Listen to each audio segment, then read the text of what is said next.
नमस्कार। हमारे साप्ताहिक कार्यक्रम प्रादेशिक समाचार दर्शन में आपका स्वागत है। मैं हूं राशिद अहमद खान। आज के अंक में हम लेकर आए हैं विभिन्न जिलों में जारी चुनावी गतिविधियों पर विशेष रिपोर्ट। तो शुरू करते हैं आज का अंक।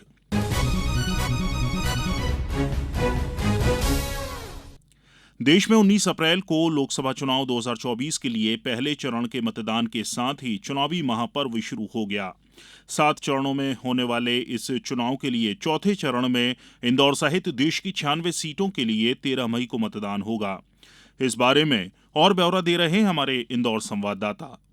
इंदौर संसदीय क्षेत्र के लिए 18 अप्रैल को निर्वाचन की अधिसूचना जारी होने के साथ ही नामांकन पत्र भरने का सिलसिला शुरू हो गया है। नाम निर्देशन पत्र जमा करने की अंतिम तिथि 25 अप्रैल निर्धारित की गई है। नाम निर्देशन पत्रों की जांच 26 अप्रैल को होगी। वहीं अभ्यर्थी 29 अप्रैल तक अपना नाम वापस ले सकेंगे। इंदौर लोकसभा क्षेत्र में इंदौर शहर की 5 विधानसभाओं के अलावा राऊ, देपालपुर और सांवेर विधानसभा के मतदाता अपने मताधिकार का प्रयोग करेंगे। जिला प्रशासन की चुनावी तैयारियों पर चर्चा करते हुए उप जिला निर्वाचन अधिकारी राजेंद्र सिंह रघुवंशी ने आकाशवाणी को बताया। इंदौर जिले में कुल 9 विधानसभा क्षेत्र आते हैं, जिसमें से महू विधानसभा क्षेत्र धार संसदीय क्षेत्र अंतर्गत आता है। इंदौर संसदीय क्षेत्र अंतर्गत कुल 25,24,000 मतदाता है। इंदौर जिले में कुल 2677 मतदान केंद्र स्थापित किए गए हैं, जिसमें से 280 मतदान केंद्र महू विधानसभा क्षेत्र अंतर्गत आते हैं। कुल 2486 मतदान केंद्र है तथा सहायक मतदान केंद्र 191 बनाए गए हैं। निर्वाचन संबंधी समस्त तैयारियां के कार्य प्रगति पे चल रहे हैं। निर्वाचन में मतदान सामग्री के वितरण एवं वापसी की व्यवस्था स्थानीय नेहरू स्टेडियम में की गई है तथा मतगणना की कार्रवाई भी स्थानीय नेहरू स्टेडियम में ही की जाएगी। जिले में लोकसभा चुनाव में मतदान का प्रतिशत बढ़ाने के लिए लगातार अभियान चलाया जा रहा है। इस चुनाव में युवा मतदाताओं को मतदान के प्रति जागरूक करने के लिए जिले के 127 महाविद्यालयों में मतदाता साक्षरता क्लबों का गठन किया गया है। मतदाता जागरूकता अभियान के बारे में जानकारी देते हुए स्वीप प्रभारी एवं जिला पंचायत के मुख्य कार्यपालन अधिकारी सिद्धार्थ जैन ने बताया। इंदौर जिले में लगातार हम लोग मतदान जागरूकता की गतिविधियां चला रहे हैं। इसमें विशेष रूप से जो हमारे कॉलेजेस हैं, स्कूल्स हैं, उन्हें लगातार प्रचार प्रसार और लोगों को जागरूक किया जा रहा है अपने मतदान के लिए।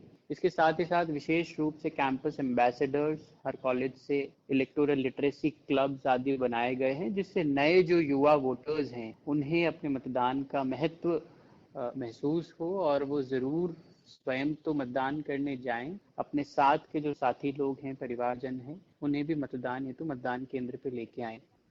मतदान के प्रति इंदौर जिले के नागरिकों की प्रतिबद्धता को दर्शाते हुए जिला निर्वाचन कार्यालय ने एक संकल्प गीत भी जारी किया है।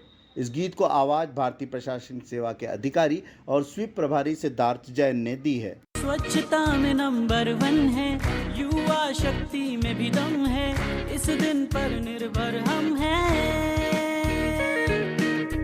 कोई हमें रोक न पाए, मतदान हम करने जाए, इंदौर तैयार है ये, इंदौर तैयार है ये, 13 मई को हम तैयार हैं।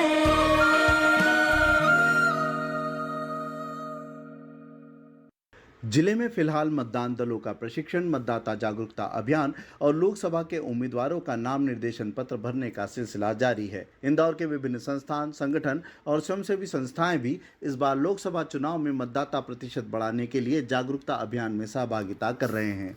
प्रादेशिक समाचार दर्शन के लिए इंदौर से मनिंद्र कुमार दुबे। भारत निर्वाचन आयोग द्वारा निर्धारित कार्यक्रम के तहत ग्वालियर लोकसभा क्षेत्र में तीसरे चरण में 7 मई को मतदान और 4 जून को मतगणना होगी। हमारे संवाददाता नवीन श्रीवास्तव ने बताया कि जिले में आम चुनाव के लिए सभी तैयारियां अपने अंतिम चरण में हैं। निर्धारित लोकसभा निर्वाचन कार्यक्रम के तहत ग्वालियर संसदीय क्षेत्र में प्राप्त हुए नाम निर्देशन पत्रों की शनिवार 20 अप्रैल को जांच की गई। जांच में एक उम्मीदवार का नामांकन विभिन्न त्रुटियों की वजह से निरस्त हुआ। जांच में 21 उम्मीदवारों के नामांकन सही पाए गए। अब नाम वापसी के बाद यह स्पष्ट होगा कि कुल 21 उम्मीदवारों में से कितने प्रत्याशी चुनाव मैदान में शेष रहेंगे। कलेक्टर एवं जिला निर्वाचन अधिकारी श्रीमती रुचिका चौहान ने भारत निर्वाचन आयोग द्वारा निर्धारित दिशा निर्देशों के तहत विधिवत नाम निर्देशन पत्रों की समीक्षा की। नाम निर्देशन पत्र के प्रतिग्रहित करने की प्रक्रिया के बारे में बताएंगे। मैं इस नाम निर्देशन पत्र को लोक प्रतिनिधित्व अधिनियम 1951 की धारा 36 के अनुसार परीक्षण कर लिया है और मैं निम्नलिखित रूप से विनिश्चित करती हूँ कि ग्वालियर संसदीय निर्वाचन क्षेत्र से अभ्यर्थी के रूप में नाम निर्देशन पत्र प्रस्तुत किया गया था। अतः उपरोक्त समस्त अर्हताएं पूर्ण होने के कारण उक्त नाम निर्देशन पत्र विधिमान्य स्वीकृत किया जाता है। कलेक्ट्रेट न्यायालय स्थित रिटर्निंग ऑफिसर के कार्यालय में हुई समीक्षा के दौरान सामान्य प्रेक्षक श्री कृष्णा आदित्य भी मौजूद थे। सहायक रिटर्निंग अधिकारी अतुल सिंह तथा प्रत्याशी गण व उनके द्वारा अधिकृत प्रतिनिधि गण भी मौजूद थे। ग्वालियर संसदीय क्षेत्र में 7 मई को होने वाले मतदान में कुल 21,40,297 मतदाता अपने मताधिकार का उपयोग करेंगे। मतदान के लिए जिले में कुल 1,659 मतदान केंद्र बनाए गए हैं। प्रादेशिक समाचार दर्शन के लिए ग्वालियर से नवीन श्रीवास्तव। नर्मदापुरम में भी चुनावी तैयारियां लगभग पूरी कर ली गई हैं और जानकारी दे रहे हैं हमारे संवाददाता तनुज तिवारी। नर्मदापुरम जिले में आचार संहिता और चुनावी मापदंड लागू होते ही एक तरफ जिला प्रशासन जहां राजनीतिक पार्टी पर पैनी निगाह रख रहा है, वहीं दूसरी ओर राजनीतिक दल और अन्य उम्मीदवार भी अपनी हदों को ध्यान में रखकर प्रचार प्रसार के साथ मतदाताओं को लुभाने पूरा जोर लगा रहे हैं। हालांकि उनके पास प्रचार प्रसार के लिए सिर्फ 2 दिन बचे हैं। परसों शाम बुधवार चुनाव प्रचार थम जाएगा। नर्मदापुरम सीट के लिए मतदान दूसरे चरण में 26 अप्रैल को होगा। गौरतलब है, लोकसभा चुनाव के लिए जिले में 12 उम्मीदवार चुनावी मैदान में हैं, लेकिन मुख्य मुकाबला भारतीय जनता पार्टी के प्रत्याशी दर्शन सिंह और कांग्रेस की तरफ से संजय शर्मा के बीच है। नरसिंहपुर जिले के तेंदुखेड़ा से 2 बार विधायक रहे संजय शर्मा तेंदुखेड़ा से बीजेपी और कांग्रेस से एक बार विधायक रह चुके हैं।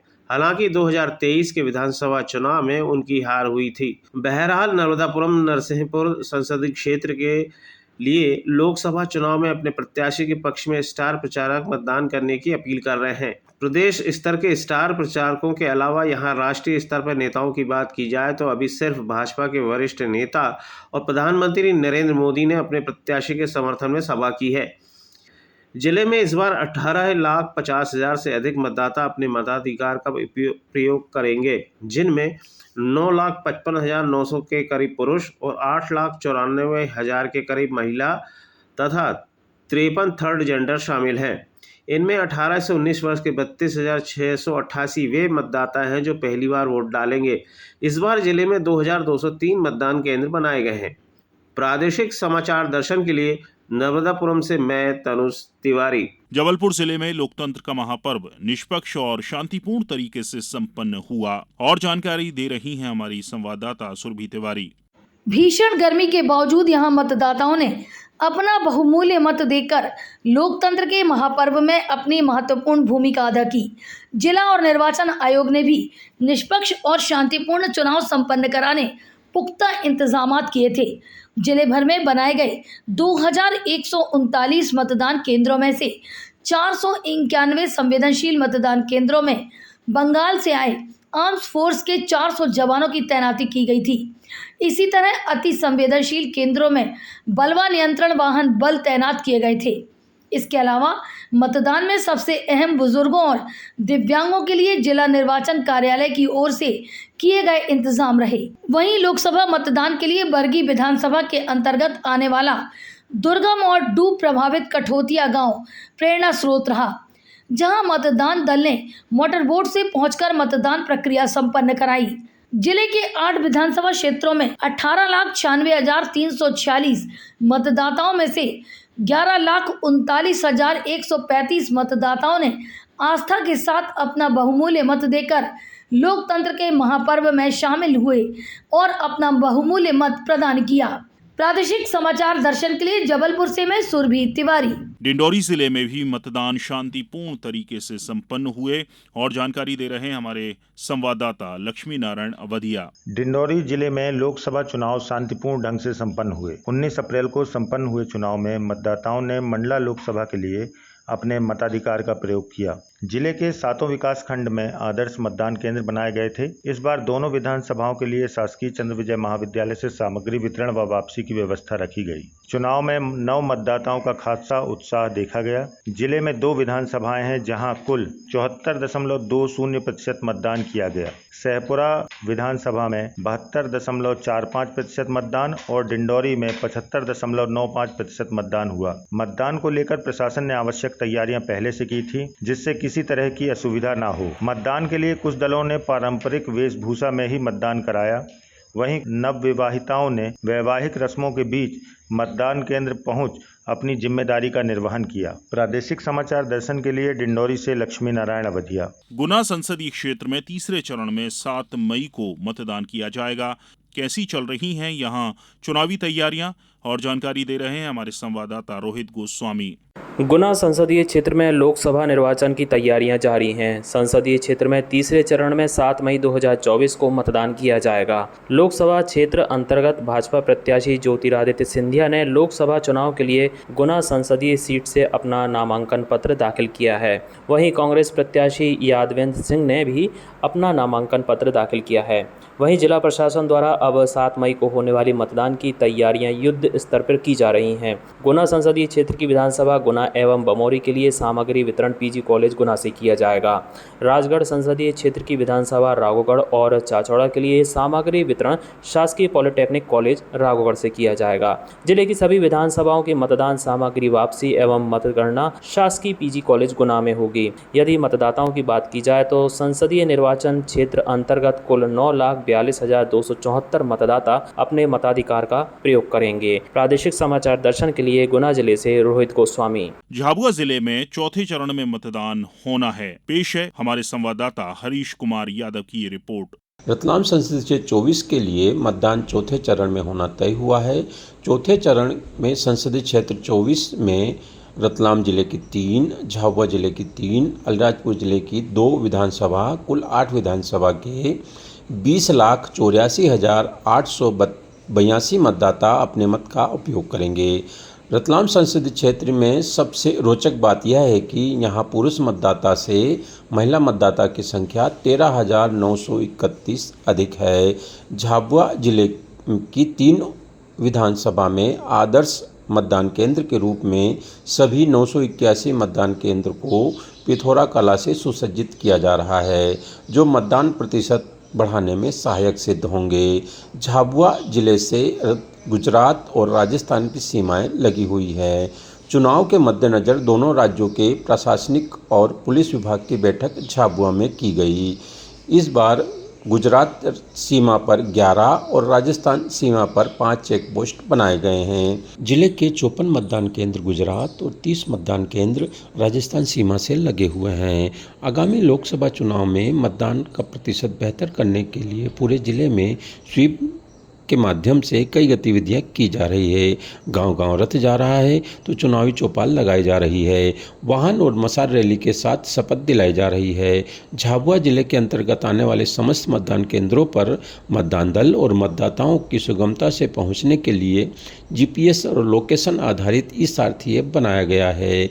ई-सारथी ऐप के माध्यम से किसी भी कानूनी व्यवस्था संबंधित परिस्थिति से निपटने के लिए त्वरित रूप से सेक्टर अधिकारी पुलिस सेक्टर के साथ अन्य दल आसानी से पहुंच सकेंगे।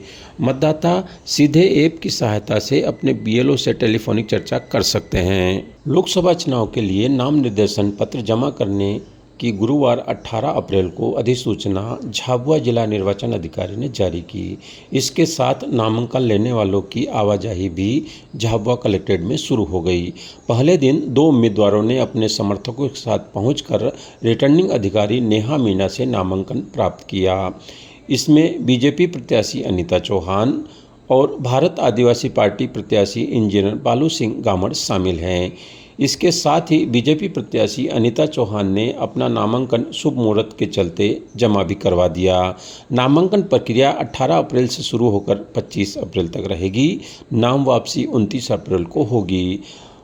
प्रादेशिक समाचार दर्शन के लिए झाबुआ से मैं हरीश यादव। छतरपुर जिले में भी आगामी 26 अप्रैल को लोकसभा चुनाव के लिए मतदान संपन्न कराया जाना है और जानकारी दे रहे हैं हमारे संवाददाता सुनील पांडे। प्रदेश के छतरपुर जिले में इन दिनों लोकसभा चुनाव का प्रचार प्रसार अपने पूरे चरम पर है। बुंदेलखंड अंचल का यह छतरपुर जिला प्रदेश का एकमात्र ऐसा जिला है जो 3 संसदीय क्षेत्रों में विभाजित है: दमोह, टीकमगढ़ एवं खजुराहो लोकसभा क्षेत्र। इन तीनों ही लोकसभा क्षेत्रों में आगामी 26 अप्रैल को मतदान संपन्न कराया जाना है। हम बात करते हैं खजुराहो संसदीय क्षेत्र की, तो यह लोकसभा छतरपुर की 2 विधानसभा चंदला और राजनगर, पन्ना की 3, पन्ना, पवई और गुनौर एवं कटनी की विजय राघवगढ़, मुड़वारा एवं बहोरीबंद विधानसभाओं को मिलाकर बना है। यहाँ पर भारतीय जनता पार्टी के प्रदेश अध्यक्ष विष्णुदत्त शर्मा को भाजपा ने दूसरी बार अपना प्रत्याशी बनाया है, तो वहीं कांग्रेस एवं इंडिया गठबंधन ने समाजवादी पार्टी को अपना प्रत्याशी बनाया था, पर किन्हीं कारणोंवश उनका नामांकन निरस्त हो जाने से अब मुकाबला बहुजन समाज पार्टी एवं अन्य निर्दलीय प्रत्याशियों के बीच रह गया है। यहाँ पर सभी उम्मीदवार अपने चुनावी प्रचार में पूरी ताकत आजमा रहे हैं। बात करें टीकमगढ़ संसदीय क्षेत्र की, तो इसमें छतरपुर जिले की 3 विधानसभा क्षेत्र शामिल हैं। यहाँ से केंद्रीय मंत्री रह चुके डॉक्टर वीरेंद्र कुमार को भारतीय जनता पार्टी ने चौथी बार अपना उम्मीदवार बनाया है, तो वहीं कांग्रेस से पंकज अहिरवार को टिकट दी गई है। यहाँ पर भी कुल 7 उम्मीदवार चुनाव में अपना भाग आजमा रहे हैं। कांग्रेस और भाजपा पूरी जोर आजमाइश लगाए हुए है। उधर छतरपुर जिला प्रशासन भी अधिक से अधिक मतदान कराने के लिए पूरी तरह मुस्तैद है और जगह जगह पोस्टर, बैनर, नुक्कड़ नाटक एवं मतदाता जागरूकता रैलियां निकालकर अधिक से अधिक मतदान कराने के लिए प्रेरित किया जा रहा है। प्रादेशिक समाचार दर्शन के लिए छतरपुर जिले से सुनील पांडे। समाचार दर्शन के आज के अंक में इतना ही। अगले हफ्ते फिर मुलाकात होगी। नमस्कार।